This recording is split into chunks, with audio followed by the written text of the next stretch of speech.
Hi everyone, आप सभी का चैनल में स्वागत है। आज हम आर्टिकल में जो हमने उस दिन पढ़ा, हम ए एंड द का प्रयोग कैसे करेंगे, कहाँ करेंगे, उसका जो हिस्सा रह गया था, दिस इज पार्ट 2। मतलब हम द का प्रयोग कहाँ कहाँ करेंगे, आज उसको देखते हैं। आधा हमने बता दिया है इन द लास्ट वीडियो। जिन्होंने अभी तक देखा नहीं है प्लीज जाकर उस वीडियो को देखिए, तो आपको क्लियर हो जाएगा हमें ए का प्रयोग कहाँ करना है, एन का कहाँ करना है और दा का कहाँ करना है। उसी दा को हम आगे इंक्लूड कर रहे हैं। आगे के ये पूरा सेक्शन है जिसमें आपको बताया जाएगा कि हम दा का प्रयोग कहाँ कहाँ करते हैं। विदाउट एनी डिले, जिन्होंने अभी तक सब्सक्राइब नहीं किया चैनल, प्लीज सब्सक्राइब कीजिए। जो नए हैं इस चैनल पे उन्हें भी बोला इट्स माय विश कि आप इसको चैनल को सब्सक्राइब कीजिए, so that I can bring more videos to you related to the topic you want to learn, right.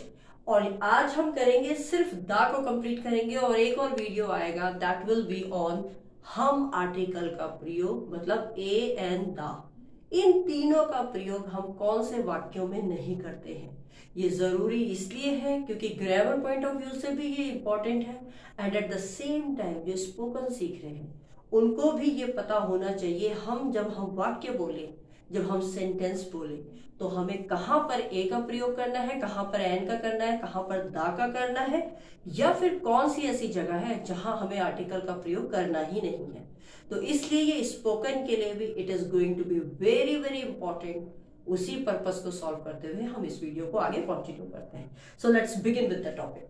देखिए, दा का प्रयोग हम लास्ट क्लास में जहां तक पढ़ लिया उसके आगे का है ऐतिहासिक लड़ाइयों या इमारतों, मतलब जो भी हिस्टोरिकल, जो भी हमारे देश की हिस्ट्री है जिसमें हिस्टोरिकल या तो कोई लड़ाई युद्ध हुआ हो या कोई भी इमारत हो, हेरिटेज जो कहते हैं, जैसे वहां पर हम दा का प्रयोग करेंगे। जैसे द बैटल ऑफ पानीपत, लड़ाई का नाम आ गया। द रेड फोर्ट, ये हमारी इमारत का नाम आ गया। आई होप इट्स क्लियर। नेक्स्ट चलते हैं रेलगाड़ियों के आगे, या फिर आप कह सकते हैं हवाई जहाजों के आगे, कोई भी मोड ऑफ ट्रांसपोर्टेशन है। तो यहां पर हमने कर दिया द राजधानी एक्सप्रेस। आप कोई भी कर सकते हैं, कोई भी ट्रेन जा रही है उसके आगे द लगा दीजिए। द मिग 29, ये जो मिग है, मिग मतलब ये एक, आप लिख सकते हैं द रफेल, ये भी लिख सकते हैं जो आजकल चल रहा है द रफेल, ये लड़ाकू विमान है। तो कहने का मतलब है विमानों के आगे हम क्या लगा देंगे, दा का प्रयोग करेंगे। रेलगाड़ी विमानों के आगे, क्लियर। नेक्स्ट है सॉरी न्यूज़पेपर, कोई भी न्यूज़पेपर है उसके आगे हमने लिख दिया the Indian express. The Hindu, ये न्यूज़पेपर है द हिंदू। हम हिंदू नहीं बोलेंगे, अगर हम अखबार पढ़ रहे हैं तो अखबार के नाम के आगे द का प्रयोग आप जरूर करें। इसलिए करें क्योंकि हम एक पर्टिकुलर न्यूज़पेपर पढ़ रहे हैं, एक निश्चित, जहां पर भाई हाँ यही पेपर पढ़ रहे हैं, इसके अलावा और कोई न्यूज़पेपर नहीं पढ़ रहे, तो उस न्यूज़पेपर का नाम, नाम के आगे द, क्लियर। ऐसे ही जब हम कोई ग्रंथ पढ़ रहे हो, जैसे the Ramayan, the Ramayana, the Gita, the Bible, तो वहां भी हम द का प्रयोग करेंगे, ऐतिहासिक बुक्स। नेक्स्ट आते हैं जाति धर्म संप्रदाय राष्ट्रीयता। जाति आप जानते हैं, जाति हो गई, कास्ट हो गया, धर्म रिलीजन हो गया, संप्रदाय राष्ट्रीयता नेशनैलिटी, इनके आगे भी हम क्या लगाते हैं, द का प्रयोग करते हैं। जैसे द राजपूत, तो राजपूत क्या है, इसके आगे द लग गया, जाति है। The Hindus, the Muslims, the English, तो इन सब के आगे हमने किसका प्रयोग कर दिया, द का प्रयोग कर दिया, क्लियर। नेक्स्ट चलते हैं दलों के नामों के आगे। जैसे आप जानते हैं हमारे देश में रूलिंग पार्टी जो है उनके आगे हम द का प्रयोग करते हैं। जैसे हमने बोला the BJP, the Congress, the BJP, और भी है, आप और भी दलों के नाम के आगे द का प्रयोग कर सकते हैं। फिर है रिवर, गंगा, फिर द इंडियन कैनाल। कहने का मतलब यह है कि हम यहाँ पर नदी, समुद्र, पहाड़, इन सब के, सागर, समुद्र, रेगिस्तान, द्वीपों, सबके आगे लगाएंगे। जैसे the Ganga, the Indian canal, the bay of Bengal, the dead sea, the Himalayas, the Thar. तो आप इसको एक लाइन में लिख सकते हैं, नदियों, खाड़ियों, समुद्रों, सागरों और पर्वत या श्रृंखलाओं के नामों के आगे भी हम द का प्रयोग करते हैं। यहाँ स्पेस कम है, यहाँ से नीचे दिखेगा नहीं, इस वजह से मैंने इसको शॉर्ट में ऐसे लिख दिया। Is that clear? नेक्स्ट चलते हैं हम, कहां पर द का प्रयोग होगा? ऐसी संज्ञा मतलब ऐसे नाउन के आगे जिसका उल्लेख पहले किया गया हो।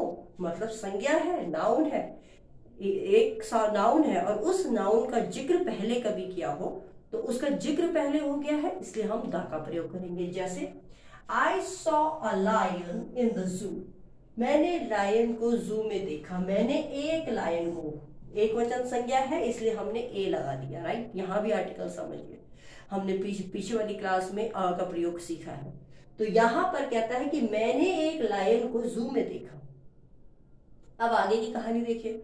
The lion was roaring in a cage, हमने यहां द लगा दिया। The lion was roaring in the cage, मतलब वो जो लायन था, जिस लायन को मैंने जू में देखा, वो केज, केज तो आप जानते हैं पिंजड़े, पिंजड़े में वो क्या कर रहा था? रोर, गुर्रा रहा था। तो कौन सा लायन गुर्रा रहा था? जिसको मैंने जू में देखा था। तो निश्चित हो गया, कहने का मतलब है ये संज्ञा अब क्या है, इसके पहले ये संज्ञा का जिक्र हो चुका है। जो चिल्ला रहा है वो जो लायन है, इस संज्ञा का जिक्र पहले हो चुका है, जिसको मैंने पहले देखा, इसलिए हमने यहां पर द का प्रयोग करा। I hope it's clear to everyone. Next चलते हैं। जब कोई एक वचन संज्ञा अपनी पूरी जाति का बोध कराए, एक वचन संज्ञा है लेकिन वो पूरी कॉमन मतलब ग्रुप को सिंबलाइज करे। जैसे the dog is a faithful animal, dog भले सिंगुलर है लेकिन पूरी जाति का बोध कैसे करा रहा है कि सारे डॉग, सारे ये वर्ग के मतलब ये जो ग्रुप है डॉग का, ये क्या होते हैं? Faithful animal. तो वो पूरे वर्ग को डेजिग्नेट कर रहा है, इसलिए हमने इसको द का प्रयोग किया। I hope it's clear to everyone. जब कोई संज्ञा अपने स्थान विशेष पर एक ही हो, मतलब कोई एक ऐसी चीज, कोई जगह है या कोई भी वस्तु है। हमने कहा ना कोई भी संज्ञा, कोई भी संज्ञा आप जानते हो what is noun? Place, name of a place, thing, person, है ना? तो वो क्या कहता है, ये कोई भी संज्ञा यदि अपनी एक निश्चित जगह पर हो, उसका और कोई दूसरी विकल्प ना हो, उसका विशेष एक अपने स्थान विशेष पर एक ही हो, उसके अलावा और कोई ना हो, तो उसको वहां पर हम द का प्रयोग करते हैं। जैसे एग्जांपल देखिए, हमने कहा my office is near the railway station. Near the station कर दीजिए, नियर द रेलवे स्टेशन कर दीजिए, कुछ भी कर दीजिए। तो मतलब मेरा जो ऑफिस है वो किसके बगल में है? रेलवे स्टेशन के बगल में। अब आप सभी को पता है जिस जगह आप रहते हैं रेलवे स्टेशन जहां है एक ही जगह होगा, ऐसा तो नहीं है रेलवे स्टेशन सब जगह होगा। जिस भी जगह आप रहते हैं एक ही प्रॉपर जगह होती है जहां पर सारी ट्रेनें आएंगी, एक ही ऐसी जगह होती है जहां पर बसों का स्टॉप होगा, एक ही ऐसा जगह होगी जहां हवाई जहाज लैंड करेंगे। तो कहने का मतलब है उसका कोई दूसरी जगह या विशेष, उसका जो विशेष है उस संज्ञा जहां पर होगी उसका स्थान वहीं होगा, उस स्थान का और कहीं। ऐसा नहीं रेलवे स्टेशन यहाँ है अभी थोड़े दिनों बाद उधर हो जाएगी, इट इज नॉट पॉसिबल। तो इसीलिए हमने बोला ऐसी जब कोई संज्ञा हो जो अपने स्थान पर विशेष हो और अपने स्थान पर एक ही हो, इसलिए माय ऑफिस मतलब मेरा ऑफिस कहाँ है? रेलवे स्टेशन से नजदीक है, तो द रेलवे स्टेशन लग गया, the bus stand, the airport. I hope it's clear to everyone. Moving on to the next sentence.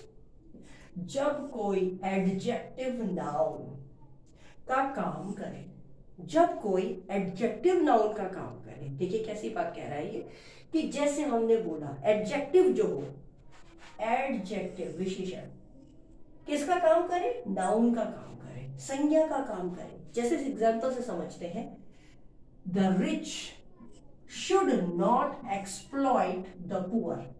अब आपको मैं एक चीज बता दूं, यहां पर हमने पर्सन नहीं लिखा, यहां पर भी पर्सन नहीं लिखा, मतलब हमने अमीर और गरीब, ध्यान दीजिएगा, अमीर और गरीब ये दो क्या लिए हैं? एडजेक्टिव। इसको हमने संज्ञा नहीं लिया, ये एडजेक्टिव है, लेकिन ये एडजेक्टिव संज्ञा को ही समझा रहा है, कि संज्ञा को ही बता रहा है। तो रिच लोग अपने आप में बता रहा है ना, लोग, रिच लोग, तो ये एडजेक्टिव जब संज्ञा का बोध करे, अपने आप संज्ञा बन जाए, तो वहां पर हम दा का प्रयोग करेंगे। जैसे एग्जाम्पल से लिखते हैं, the rich should not exploit the poor, मतलब जो अमीर हैं, अमीर लोग हो गए, तो जो अमीर हैं उन्हें गरीबों को का शोषण नहीं करना चाहिए। तो अमीर और गरीब एडजेक्टिव है, लेकिन यहां पर ये अमीर और गरीब संज्ञा को बोध करा रहा है। तो इस एडजेक्टिव में ये संज्ञा का है, मतलब इसको संज्ञा की तरह हम देख रहे हैं, इसलिए इसके आगे हम दा का प्रयोग कर सकते हैं। क्लियर? नेक्स्ट है प्लूरल सरनेम के पहले। प्लूरल सरनेम, हर किसी की जाति होती है, हर किसी की कास्ट होती है, हर किसी का वर्ग होता है, कोई शर्मा है, कोई वर्मा है, कोई मिश्रा है, एनीथिंग एल्स। तो पूरे फैमिली को सरनेम जो होता है, जैसे द सरनेम है आपके पीछे का, तो वो पूरी आपके घर की फैमिली को संबोधित करेगा। Is that clear? तो वो पूरे ग्रुप को, मतलब अगर आप शर्मा हो तो पूरे शर्मा, तो पूरी आपकी जो फैमिली है उसको बोध कराने के लिए हम